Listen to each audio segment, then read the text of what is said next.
ልብ ከፍተኛ ችግር ውስጥ ሲሆን ወይንም የልብ ድካም ሄርት አታክ የምንለው ሲያጋጥም የሚከተሉት የድረሱልኝ ጥሪ ወይንም የማስጠንቀቂያ ምልክቶች አሉ። እነዚህ ምልክቶች ማወቅና በፍጥነት እርምጃ መውሰድ ህይወትን ሊታደግ ስለሚችል እንግዲህ ቸል ማለት አይኖርባችሁም። ልብ ድካም ዋናና የተለመዱ ማስጠንቀቂያ ምልክቶች አሉት። ከነሱም ውስጥ አንደኛው የደረት ህመም ወይንም ደግሞ ምቾት ማጣት ነው። ይህ በጣም የተለመደ ምልክት ሲሆን ስሜቱ እንግዲህ እንደሚከተለው ይመስላል ማለት ነው። አንደኛው ጫና ወይንም ፕሬሸር ነው። እንግዲህ ደረት ላይ ከባድ የሆነ ነገር እንደተቀመጠ አይነት ስሜት ወይንም ደግሞ ስኩዊዚንግ ወይንም የመጨመቅ አይነት ስሜት፣ ልብን የሆነ ነገር የሚጨምቀው ወይንም ደግሞ የሚያስረው አይነት ስሜት። ሌላው ሙላት ስሜት ወይንም ፉልነስ የምንለው ማለት ነው። ደረት ውስጥ የሞላ ወይንም የተወጠረ አይነት ስሜት ካለ፣ እንደገና የህመም ስሜት ካለ በደረት መሃል ወይንም ደግሞ በግራ በኩል የሚሰማ ህመም የሚኖር ከሆነ ይህ ህመም ደግሞ ለተወሰነ ደቂቃ ሊቆይም ደግሞ ላይቆይ ሌሎች አካላት ለምሳሌ ወደ እጅ በተለይ የግራ እጅ አካባቢ ህመም ካለ፣ የጀርባ ህመም፣ አንገት አካባቢ፣ መንጋጋ ላይ የሆድ ህመም፣ በተለይ ደግሞ ይህ የሆድ ህመም ከጨጓራ ቃር ጋር ሊመሳሰል ይችላል። እነዚህ ነገሮች ካሉ ሶስተኛው ትንፋሽ ማጠር ነው ወይንም ሾርትነስ ኦፍ ብሪዝ የምንለው ነው። ምንም አይነት የጉልበት ስራ ሳትሰሩ በድንገት ትንፋሽ የሚያጥር ከሆነ ይህ ምልክት ከደረት ህመም ጋር ተያይዞ ወይንም ብቻውንም ቢሆን ትንፋሽ የሚያጥራችሁ ከሆነ ቸል ማለት የለባችሁም።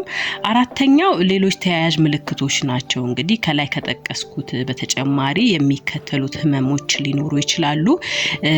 ቀዝቃዛ ላብ ጥምቅ የማለት ነገር ካለ፣ ማቅለሽለሽና ማስመለስ ካለ፣ የራስ ምታት ካለ፣ ያልተለመደና ከፍተኛ ድካም ካለ፣ በድንገት የሚጀምርና ምንም ነገር ለማድረግ አቅም የሚያሳጣ አይነት ድካም ከሆነ ይህንንም እንግዲህ ቸል ማለት አይኖርባችሁም። በተለይ የሴቶች ላይ በብዛት የሚከሰቱ ምልክቶች እንግዲህ ከወንዶች በተለየ መልኩ ነው ማለት ነው። ይህም እንግዲህ የሴቶች ለየት የሚልበት ምክንያት እንግዲህ እንደ ወንዶቹ የደረት ህመም ላይ ያሳዩ ይችላሉ።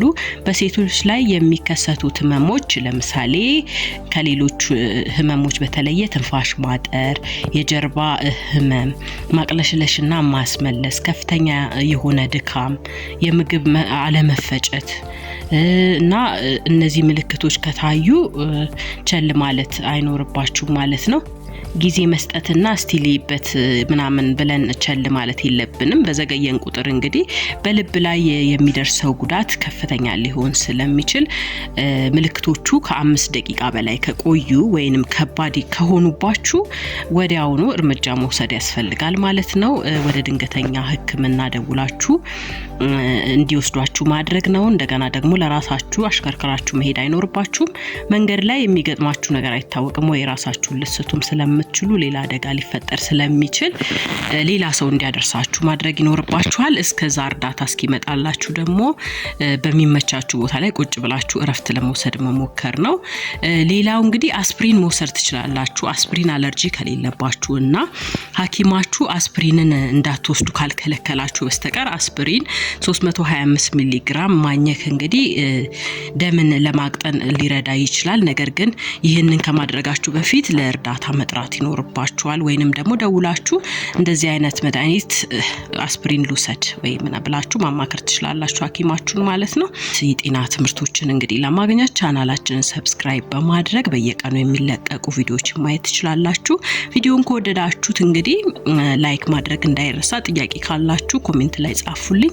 በቀጣይ ቪዲዮ በሌላ ርዕስ እንገናኛለን። እስከዛው ድረስ ሰላማችሁ ይብዛችሁ።